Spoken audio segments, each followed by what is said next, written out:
আপনাদের কাছে ওয়াদা করছি, আমরা আপনাদেরকে হিংসার পরিবর্তে শ্রদ্ধার রাজনীতি বাংলাদেশে উপহার দিব ইনশাআল্লাহ।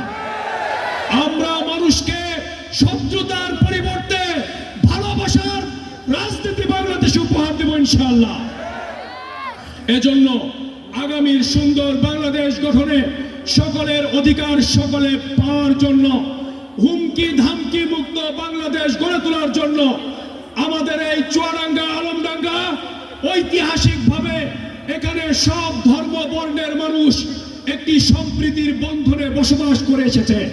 বিগত 5 তারিখের পর থেকে আমরা আমাদের ভিন্ন ধর্মাবলম্বী ভাই এবং বন্ধুদের জন্য ঢাল হিসেবে দাঁড়িয়ে গিয়েছিলাম।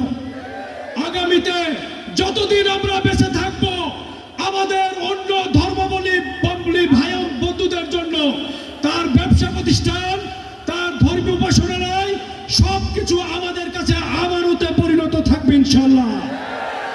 আমাদের জ্ঞান থাকা সত্ত্বে, আমাদের জীবন থাকা সত্ত্বে আমাদের হিন্দু ভাইদের এবং বোনদের সম্মান এবং সম্পদের কোনো ক্ষতি আমরা হতে দিব না। আমরা আমাদের সকল মতের আমরা স্বাধীনতা দিতে চাই। এই বাংলাদেশ 12 আউলিয়ার বাংলাদেশ, এই বাংলাদেশ বিভিন্ন পীর খানকার বাংলাদেশ। সুতরাং সকল মত এবং পথের মানুষ একসাথে মিলে আমরা এই বাংলাদেশকে গড়ে তুলব।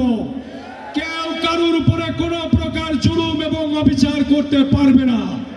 কেউ কারুর উপরে কোনো প্রকার অন্যায় অবিচার করতে পারবে না। কোনো প্রকার খারাপ প্রকৃতির লোক সে আমার দলের লোক হলেও আমার কাছে আশ্রয় পাবে না। আমরা দলীয় সংকীর্ণতার ঊর্ধ্বে থেকে সকলকে সাথে নিয়ে সৎ এবং দুর্নীতিমুক্ত যোগ্য মানুষ, সে কোন দল করে এটা আমাদের কাছে বিবেচ্য বিষয় নয়। সে সৎ মানুষ কিনা, দুর্নীতি মুক্ত কিনা, এই বিবেচনায় তাদের অভিজ্ঞতাকে কাজে লাগিয়ে এই চুয়াডাঙ্গার উন্নয়নকে আমরা এগিয়ে নেব ইনশাআল্লাহ। আমাদের মা বোনদের জন্য এই বাংলাদেশকে আমরা একটি নিরাপদ আবাসস্থলে পরিণত করব। তাদের যোগ্যতা এবং মেধা অনুযায়ী তারা তাদের কর্মক্ষেত্র খুঁজে পাবে, সবাই স্বাধীনভাবে চলার স্বাধীনতা পাবে।